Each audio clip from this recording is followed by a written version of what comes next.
So last class, we saw the background to the story of Deborah and Barak. And in the times of the judges, we saw the times of the judges was a time where every man did that which was right in his own eyes. They weren't using the law as their guide, and as such, they drifted away from God and served idols because they had known that the law wasn't giving them the direction that they needed. And as a result of that, they weren't turning to the judges because there were no judges, because there was a complete lack of leadership as a result of the faithlessness in the parents' generation, and who had failed to pass on the passion of the truth to the next generation, and the generation there failed to personalise the truth for themselves. And so they quickly left the truth, and therefore God sold them into the hand of Jabin, king of Canaan, a man who should never have been there because they failed to capitalise on the destruction of Jabin the first 120 years before. And now he came back with vengeance, and Sisera in his army, who was the chief military strategist who had put them under total and utter oppression. You know, and I think it's very easy, brothers and sisters, for us to say, and we're just yapping about this over dinner. It's very easy to say, they're under complete oppression for 20 years. 20 years is a long time, right? 20 years is a long time. You know, how hard was it over COVID to go and get food from the supermarket? Well, it was for us anyway. We're putting masks on and, queuing up 2 meters apart, and it was a rigmarole. These guys had 20 years of oppression to walk the goat tracks to get food. It was intense oppression. No food, no trade, too scared to travel, all due to failed leadership of the entire nation, which had completely failed. And into that vacuum, we saw at the very end Deborah, the prophetess, who was providing the sweetness of God's word and the counsel of righteousness. And she stepped up to provide God's message and God's judgments for all Israel. It says in Judges chapter 4 in verse 5, the children of Israel came up to her for judgment. And that's a fascinating thing, isn't it, brothers and sisters? That Israel came to her for judgment. Now, I want you to stop and I want you to think about that for a second. Because who was Deborah? Well, Deborah is called the prophetess. So Deborah is called Deborah, a prophetess. And yet Israel was coming to her because she judged Israel at that time. Now, that's a little bit odd. Because in Judges chapter 2, what we realise when they failed and when they had challenges, it says that actually in Judges chapter 2, whithersoever they went, the hand of Yahweh was against them. Nevertheless, Yahweh raised up judges. Judges chapter 2 and verse 16. And yet it doesn't appear in this story that God had raised up Deborah to be the judge. In fact, she wasn't the judge. She's called Deborah, a prophetess.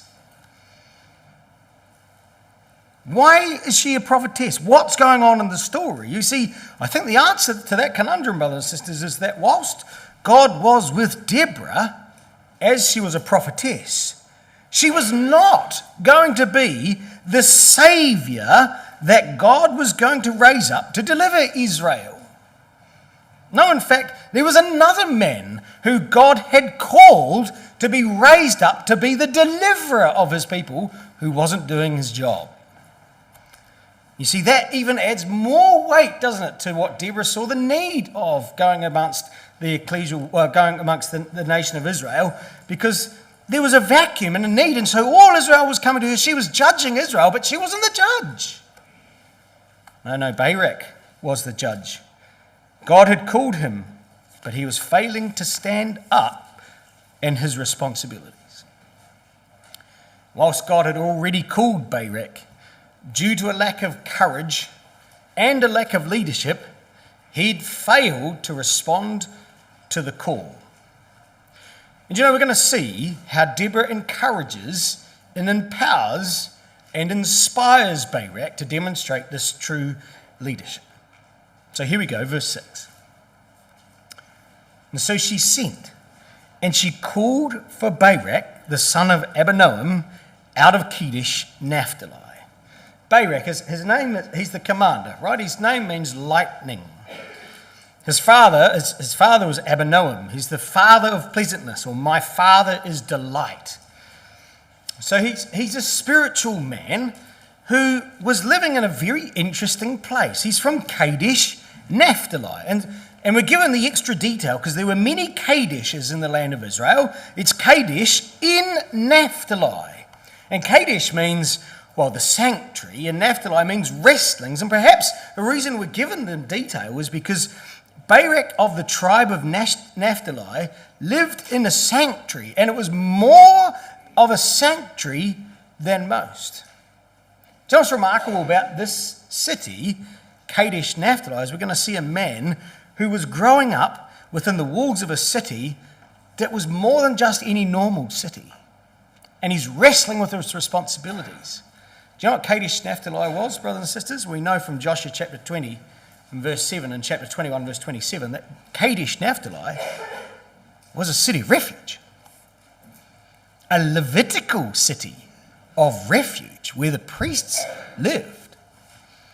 Oh, that gives us a little bit more insight into this man's background and into his experience that he should have or would have got.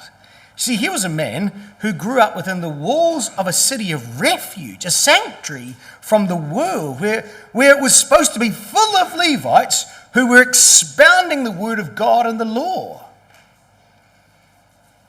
You see, and yet Barak here is wrestling with the responsibilities of the calling that God called him to. He was not showing the leadership qualities required of him to lead God's people to victory. You see, we can grow up, can't we, brothers and sisters, in ecclesias where the word of God is expounded with clarity and enthusiasm. But, brothers and sisters, and young people, it has to go past our ears and touch our hearts for us to actually change and mould and grow. See, Barak's wrestling with his responsibilities. You see, he wasn't coming to seek judgment from Deborah either. She has to send a request to him. Look what it says. Verse 6. She sent, and she called Barak, the son of Abinoam of Kedesh-Nephtali, and said to him, hath not Yahweh Elohim of Israel commanded, saying, well, they're words of fairly strong significance, aren't they? We'll come back to that. Hath not Yahweh Elohim of Israel commanded, saying, go and draw towards Mount Tabor and take with thee 10,000 men of the children of Naphtali and the children of Zebulun? Question. Haven't God commanded them? You know, it's in the perfect tense. Hasn't God already completely asked you to do a job? He's already commanded. What's she actually saying to Barak in this message, brothers and sisters, was a powerful, loaded message to Barak. Think about it. What's she actually saying to Barak? Well, how did she know that God had already said something? Well, she's a prophetess. Barak, pretty confident that God's already told you this. I'm a prophetess, Barak. I know God's already spoken to you about your job. Perhaps she was the one that even delivered it to him, don't know. But she knew that God had already asked him. More than that, God has already asked you. I'm speaking on his behalf. This is a reminder, Barak. And by the way, God's request wasn't a suggestion. Hasn't Yahweh Elohim of Israel commanded? Oh, this was powerful. God's given you a commission, Barak. Ignore that at your peril. And this is from the words of a prophet or a prophetess. Remember Deuteronomy 18, verses 18 to 19? I will raise up a prophet among their brethren, like unto thee. This is God talking to Moses. I will put my words in his mouth. He shall speak unto them all that I command him. And it shall come to pass, Deuteronomy 18, verse 19, it shall come to pass that whosoever will not hearken unto my words, which he shall speak in my name, I will require it of him. It was pretty strong words. If you don't listen to the prophet or the prophetess, you're going to lose your life. And notice the title that she uses, Yahweh Elohim of Israel. Oh, that title was the title of God's memorial name. It's synonymous with the covenants that he'd made to the forefathers of Abraham, Isaac, and Jacob. The title name of the promises, the covenant that demonstrate that he would never forget those. Oh, God's given you a commission, Barak. I ain't going to let you go. It's not an option. What are you doing? And the record wants to paint a picture of a remarkable leader in Israel, but it wasn't Barak. It's Deborah. And look at how she approaches Barak to inspire him to step up and to demonstrate his leadership responsibilities and his role. Here's some lessons for us, isn't it, brothers and sisters? Look at this. What could she have done? Well, Deborah could have, option one, taken control herself. Wow, look, Barak, you can't even captain a one-man kayak, right? So you need to actually, you're just useless. Mate, stand aside, stand away, just forget you've even been asked. Just let me have a go. Look, we can't be waiting. You're too slow. You're not there. Just leave it with me. I've got this covered. I'll get this sorted out. You're just useless. Because she could have taken control. Right, let's get these 10,000 men. Let's get this on the road. Let's get this inheritance seized. Let's get on with it. No, she doesn't do that. You see, and whilst it might have been more efficient, it would have been far less effective. Just wouldn't work. Oh, she could have given him option number two. What's option number two? Oh, let me give you a piece of my mind. She could have given him the tongue bashing. You've already been told once before. What's wrong with your son? I mean, honestly, how many times does God have to tell you before you get going? You're incompetent, man. Pull your socks up. Have a concrete pill. Harden up. Get going. She could have given him a piece of her mind. And it might have made Deborah feel better. But any action from Barak would have been out of fear. She doesn't do that either. Look what she does. Instead, Deborah recognises that God had already called Barak, and she realised that Barak was struggling with the enormity of the responsibility and the task that God had called him to, and so she coaches him. And she uses a simple formula that pretty much all parents use, or ideally use, when working with their children. Look, and it's the way God works with Adam and Eve in the garden. Look at what she does.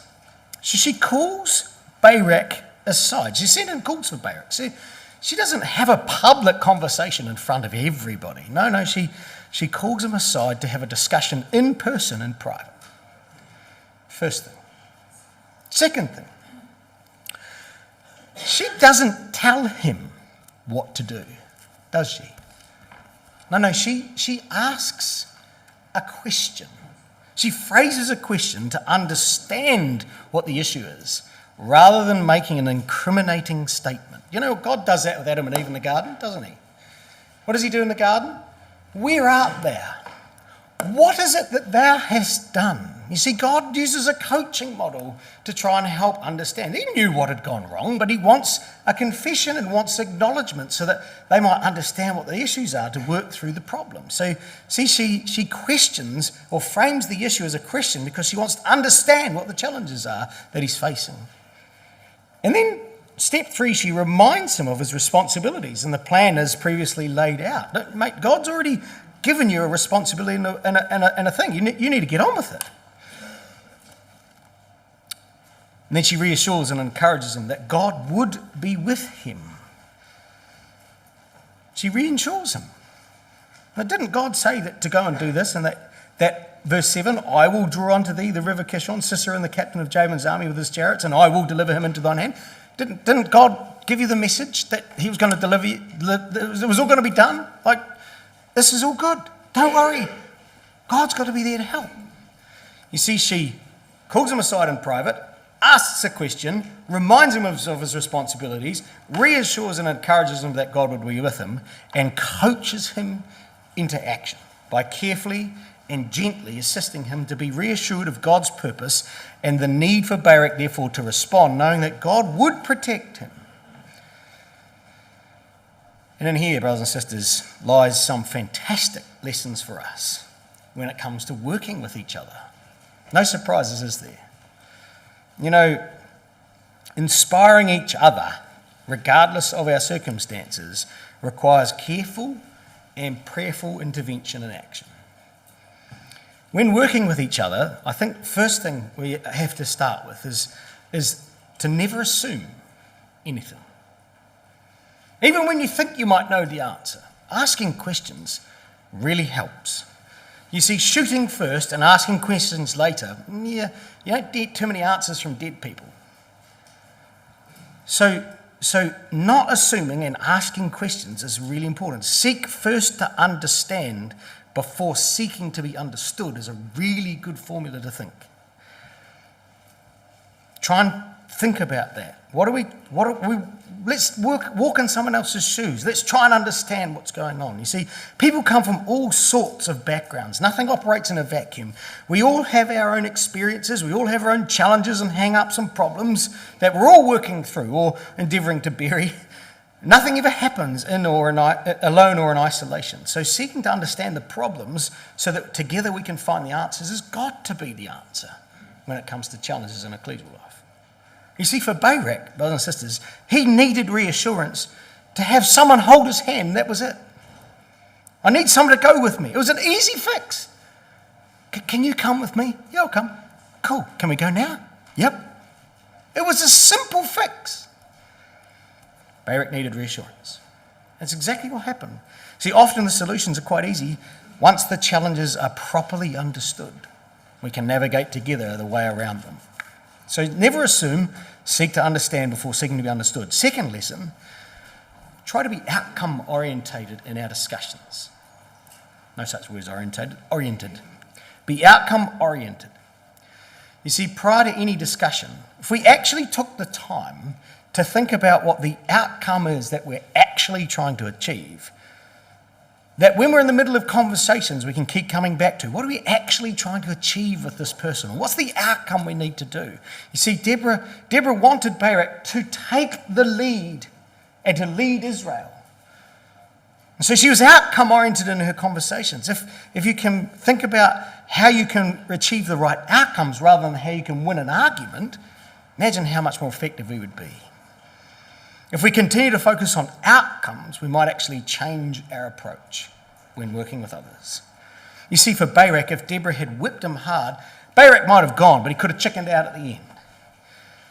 So she carefully and deliberately asked questions to solve and understand an issue with a very clear motive, to motivate him and take the lead. That's what we want you to do. That's how Christ works. That's how Christ worked with others. Do you know, it might answer perhaps some things that might be looking on the surface to be totally inconsistent. You know, he works in John 3 with Nicodemus and gives him quite a stern talking to about his responsibilities as being a leader in Israel. You should know these things. Get on with it. And yet, almost a few chapters later in John 8, there's the woman caught in the act of adultery, and he's like soft because he was outcome oriented in the way he worked with people. You see, Christ would work with all the individuals to achieve the best outcome for everyone without compromising the truth. You see, what Deborah was able to achieve by coaching Barak was such that she could help him understand his responsibilities, to show him the need for his leadership, so that he would encourage and that he might motivate all the other people of Naphtali and Zebulun, so that God's purpose might be fulfilled, so that Israel's enemies might be destroyed. She knew what the outcome was that was needed. And so she worked carefully. You know, there's also lessons for Deborah's and Barak's. We are always sometimes giving and other times receiving advice. There's lessons for taking and receiving advice. You see, if you're going to do a Deborah delivery, we have to show leadership without needing to be out the front. You see, Deborah's really happy to be behind the scenes and working in private. You see, true leaders truly seek to inspire others to achieve greater outcomes and reach their full potential without any claim of glory or self-fulfillment. You see, for Deborah's, it was about sacrifice and helping others achieve greater potential. And so when we work with others, if we're going to be the one giving advice, let's put the person first that we're working with so that they might understand how they can become better in their walk in the truth and they might achieve their full potential as God and Christ work in their lives to achieve the outcome of his purpose. And if we're receiving advice, if we're getting Baraks, you see, true leaders will listen to feedback from anyone, any source, doesn't matter who it is. And they listen without bias, and it often comes from their children, from their peers, from their spouse, and from elderly people. We've got to learn to be Baraks and listen to advice because, well, they're always looking to continuously improve, to develop personally. You see, we have to receive advice with an open heart, an open mind. You know, brothers and sisters, imagine what would happen in ecclesial life if we took or received advice that way. Imagine what would be advice if both sides delivered and received advice this way. See, Deborah was a fantastic example of a woman, a prophetess, who, whilst not seeking for glory or preeminence, provided true leadership by seeking to motivate the one that Yahweh Elohim of Israel had called. She sought to inspire him to the task. Do you know, in so doing, she inspired a nation that followed him. See, it was in this leadership vacuum and with this role we can now begin to appreciate the title that Deborah gave herself. What was she called? Well, Deborah calls herself in Judges chapter 5 and verse 7. She says that leadership had ceased, as we've already seen. Chief or rulers had ceased until that I, Deborah, arose, a mother in Israel. You see, Deborah saw herself as the nourisher, the supporter of Israel, the one that showed care, the one that would sacrifice. Isn't that the role that mothers play to provide for the needs of their families? See, she put all of them first beyond herself. She looked after them as a maternal mother, seeking the welfare of her children. This was her leadership style, brothers and sisters, and look at how powerful it was. So now we come back to asking the question, well, why did God call Barak in the first place? Well, Barak was of the tribe of Naphtali, Kedesh-Nephtali, right? He was of the area of Naphtali. He'd obviously respected by his tribe, but lacked on this occasion the faith and the courage to call together his tribe to fight Sisera's army. There was 900 chariots of iron, for goodness sake. It's a nightmare. And he's going to be sent to call the children of Naphtali and the children of Benjamin and 10,000 men. Why? Why was it going to be Zebulun and Naphtali? Well, you see, these tribes were the neighbouring tribes associated in that northern area that bore the brunt of Sisera's campaigns. In fact, most of the surrounding tribes were going to assist in the battle on that occasion. Ephraim, Benjamin, Manasseh, and Issachar are going to be all around the area of that respond to the song and respond to the request to fight Sisera and his army and Jabin, king of Canaan. And the call, by the way, went nationwide to fight, but mainly the tribes that were affected most came. So God had called him because he was a leader, supposed to be a leader, and yet he was struggling with the enormity of the responsibility of the task. How often does that happen in ecclesial life, brothers and sisters? Heaps. We struggle with it. We see that in Timothy. What was Timothy grappling with Paul? Paul's telling him, he's the man with responsibility, and he's struggling with the work that he needs to accomplish. Here's Barak the same. Here's Gideon the same in the next chapter on. He's going to have the same challenges. But I want you to see the battle that was being set up and the comparison that God was trying to make. Verse 6. Deborah says to him, look, God's already told you, go, see, get a coloured pencil and link these words, right? Go draw towards Mount Tabor and take with thee 10,000 men, and I will draw unto thee into the river Kishon, Sisera and his army, right? So you go and draw 10,000 men, and I'll draw Sisera and all his men, and we'll have a challenge. We'll set up a challenge, and I'll be with you, and we'll kill him. On the surface, it might appear a good strategy to get up, to take 10,000 men and get to the top of a hill. This guy's got chariots. It might appear to be a good strategy because you can always come down the hill to fight. It's usually a position of authority, but not when you fight in chariots. You know what's remarkable about what God asked him to do? Militarily, it was ludicrous. Mount Tabor. What do we know about Mount Tabor? Well, here's a view from Mount Tabor. I haven't been there myself, so I rely on Google. That's Mount Tabor, and you can see all over the Jezreel Valley. It sits 400 metres high, or those of us that like feet, 1,200 feet. And it's a hill that really is just a cone-shaped hill that rises up at the end of an incredibly fertile Jezreel Valley. It was one of the most outstanding landmarks in the part of Israel because it holds a commanding view all the way down the valley and all the way out towards the Mediterranean and all down the other side to the Sea of Galilee. You can almost see 365 degrees around from this mountain. But however majestic the view, it was a ludicrous position to be in from a military perspective. Why? Well, have a think about this.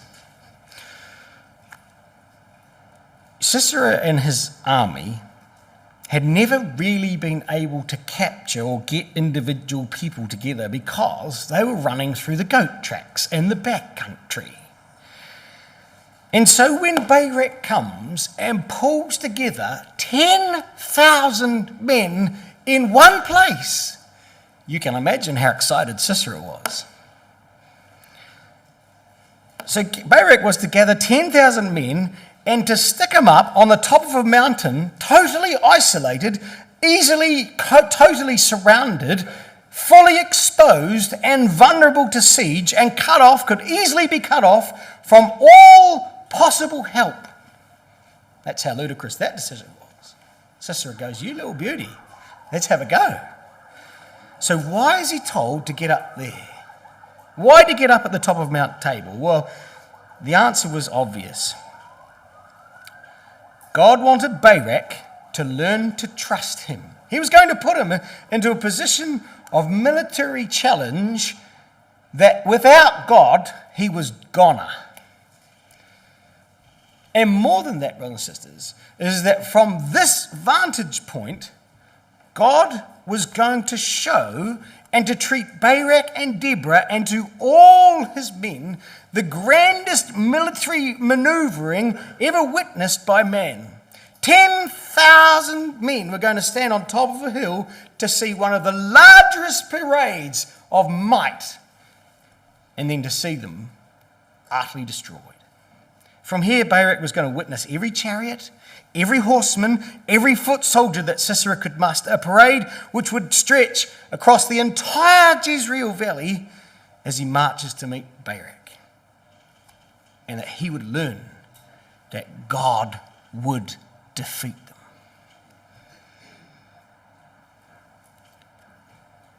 Barak's a little bit hesitant, as you'd expect. He's the hesitant commander.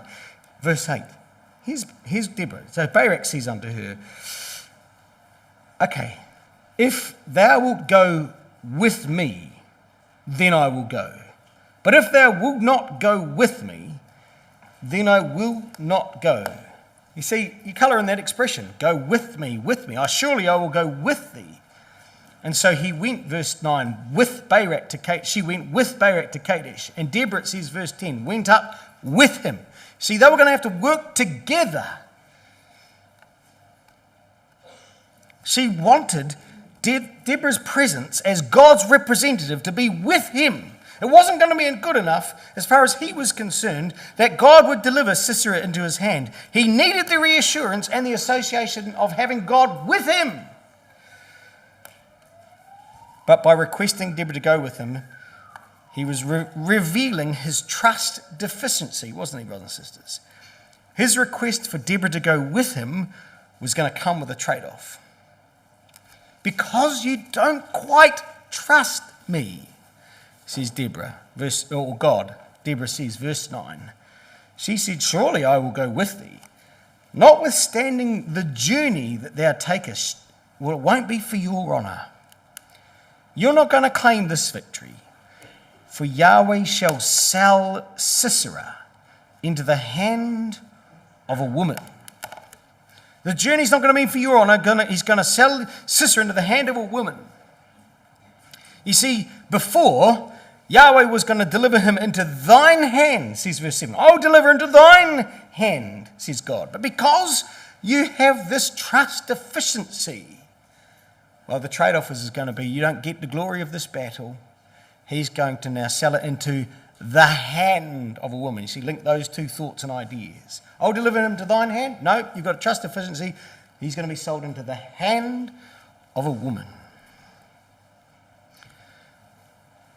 You see, whilst Barak believed that God would be with Deborah, he failed to understand that God was already with him. And for that, God would show Barak that although he would have 10,000 men, God would ultimately destroy Sisera with the one person that he didn't have, a woman. And God would be with her. God would work with her. He could work with anyone. But because you don't trust me, that's going to be my proof. My proof is that I will work with anyone, says God. It's going to be sold into the hand of a woman.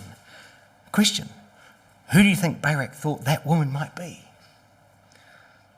The answer, brothers and sisters, he thought it would be Deborah. It wasn't going to be that way. 10,000 men on a hill and a woman and sold into the hand, Deborah. And he thought that the victory was going to come from Deborah. And, it's going to come from the one place he'd least expect. And it was going to be a journey. This is a journey of realization and discovery. The journey that thou takest won't be for your honour. It was a journey of him to learn a path of discovery and realization that God would be with him. What started as Barak needing reassurance was going to culminate in incredible faith as he leads his men to victory. It was going to be a journey of faith. But it starts with a question: will you come with me? And she does. And so they go. Verse 10 says,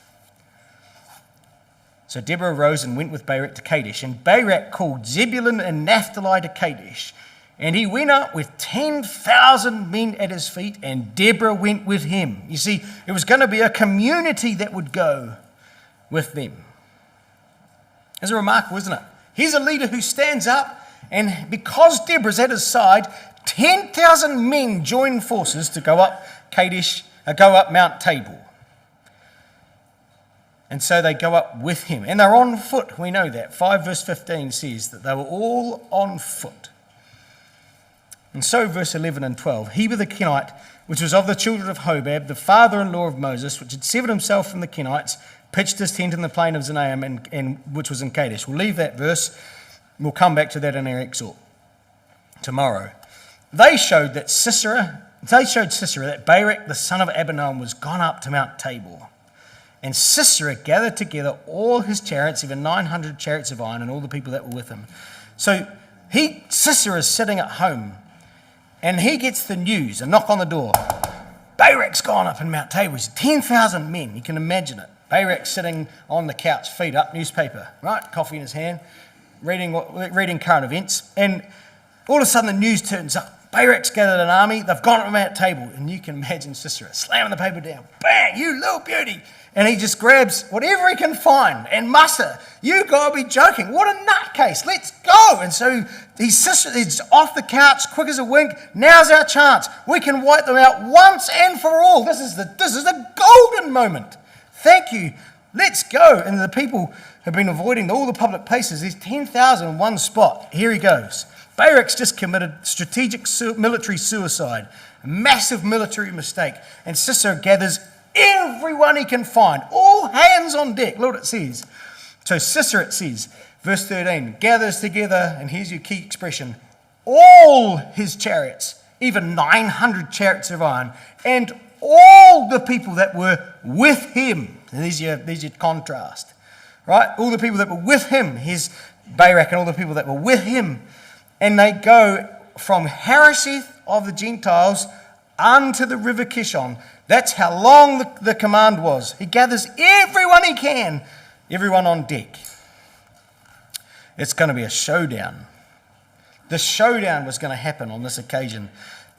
Barak calls Naphtali and Zebulun. Sisera gathers together. It's the same word in the Hebrew. The calling of the men and the gathering together of his army. They marshal 10,000 and Sisera gathers everyone he can. The ultimate showdown. It was an all-in bet. The winner takes all. All his chariots, all the people with him. Do you know, it's suggested from historians that write about this time, that Sisera would have had, if he had 900 chariots of iron, he probably would have had 300,000 footmen and 10,000 horsemen. 900 chariots of iron, 300,000 footmen, and 10,000 horsemen. You think about this in sight. He's on top of Mount Tabor, brothers and sisters, watching this parade. And Deborah and Barak and the men of Naphtali and Zebulun are going to witness one of the world's greatest military parades of all time as Sisera and all his army march down the Jezreel Valley to the river Kishon. Sisera, meaning battle array, and here he is living up to his name, arrayed beautifully as he marches down the valley, his eyes transfixed on Mount Tabor, his brilliant military brain working overtime as he hatches a plan to get rid of these pesky Israelites out of his territory for once and for all. And as Sisera and his men reach the river Kishon, look at what Deborah says. Verse 14. Up, get up, for this is the day in which Yahweh hath delivered Sisera into thine hand. Is not Yahweh gone out before thee? See, this is the day which Yahweh hath delivered into Sisera into thine hand. Yahweh hath delivered him into your hand. And the word is in the past tense. He's already given him. Look at what she says. God has already given him into the hand. Has not Yahweh gone out before thee? What did she mean by that, brothers and sisters? Hasn't Yahweh already gone out before thee? Well, here's what Deuteronomy 9 verse 3 says. Well, have a look. Deuteronomy 9 verse 3. Turn it up.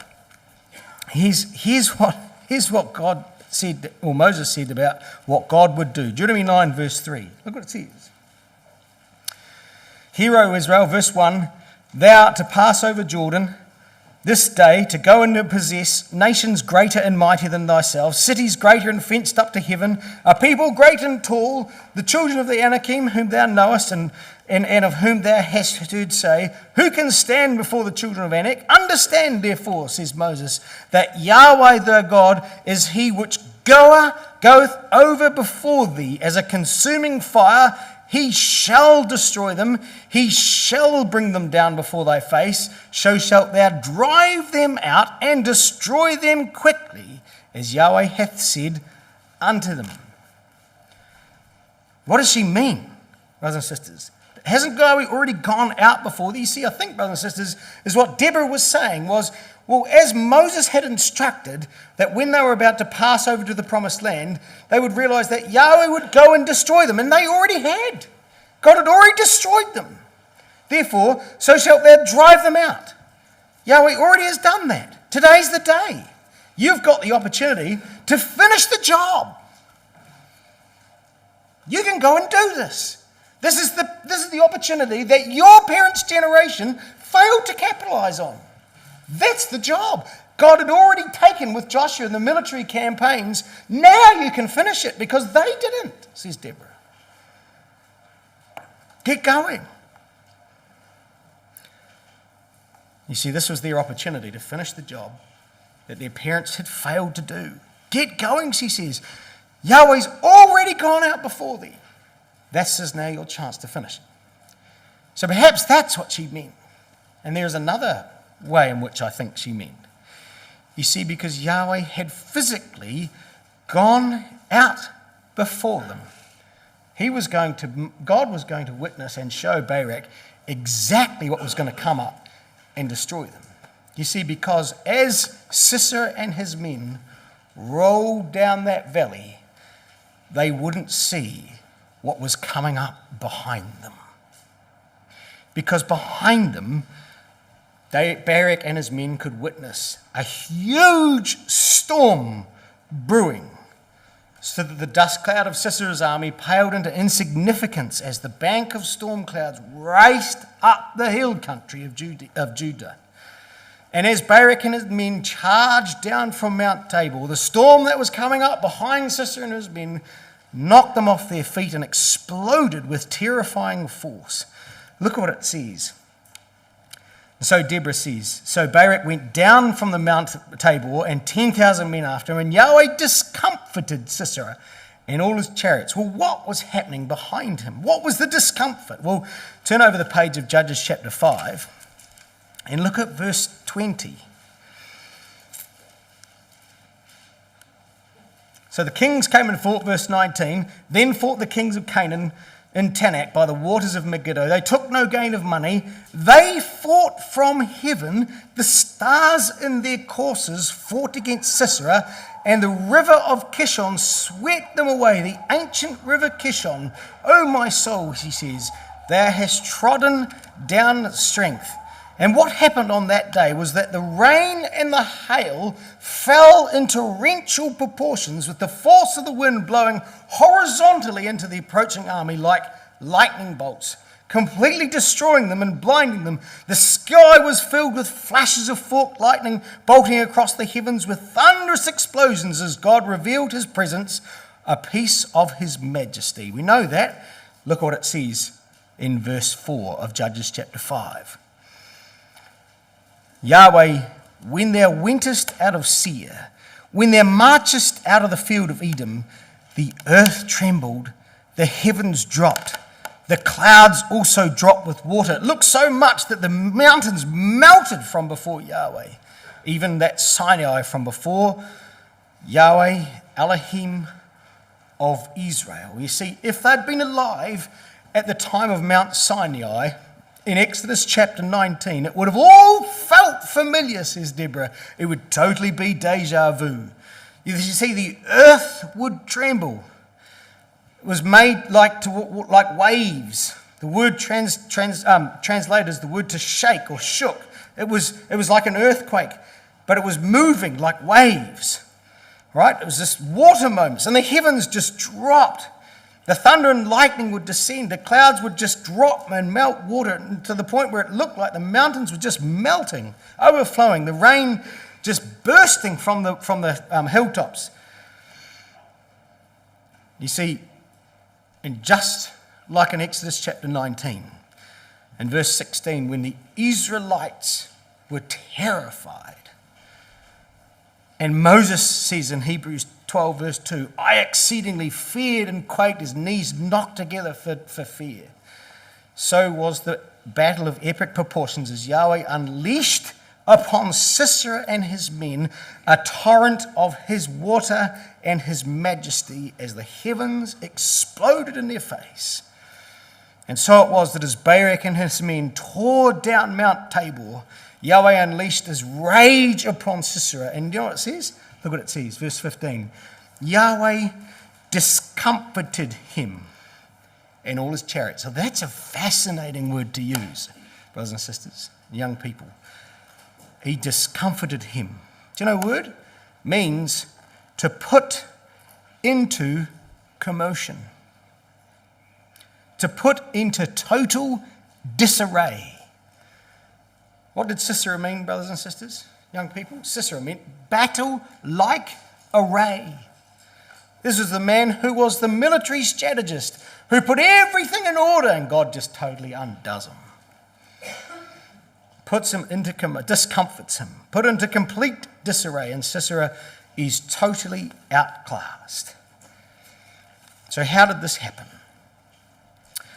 Well, I'll just read an excerpt that I wrote, because I like to just sort of get descriptive and to sort of paint the picture, if you hadn't worked that out. Sorry about that. It's the Greek. here's piecing together Judges chapter 4 and Judges chapter 5. And I just want you to just close your eyes for a minute, or just maybe stare at the screen in the picture and just think about this as you get the story. So the storm system, as it approached Mount Tabor, just burst open. Torrential rain cascades down, rapidly turning the entire area into a complete mud bath. As Sisera and his chariots and his horsemen marched forward, the cloud burst, accompanied by hail, driven by the wind, screamed straight through the advancing hordes, forcing them to slow. Meanwhile, the water cascades off the hill, continues to stream down the mountains and into the valleys, which then begin to flow together and flood the plain, and Sisera and his chariots sink into the rich, fertile soils of Jezreel, unable to move forward anymore.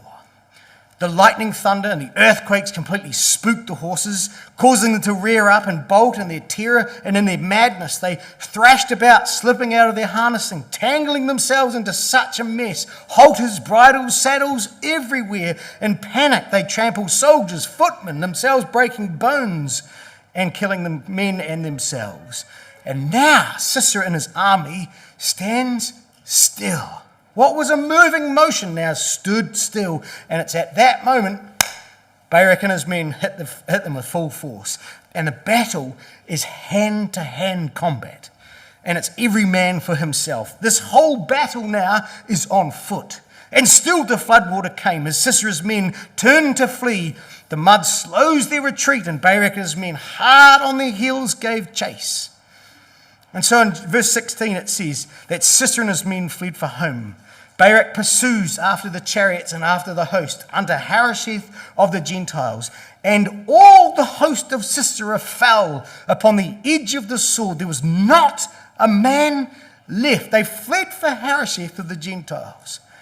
Thompson's Land in the book says this, that as they scattered, fleeing for home, they raced back down the Jezreel valley, following the river. And on their right hand, your right hand, was the swollen river Kishon and the marches of Thora.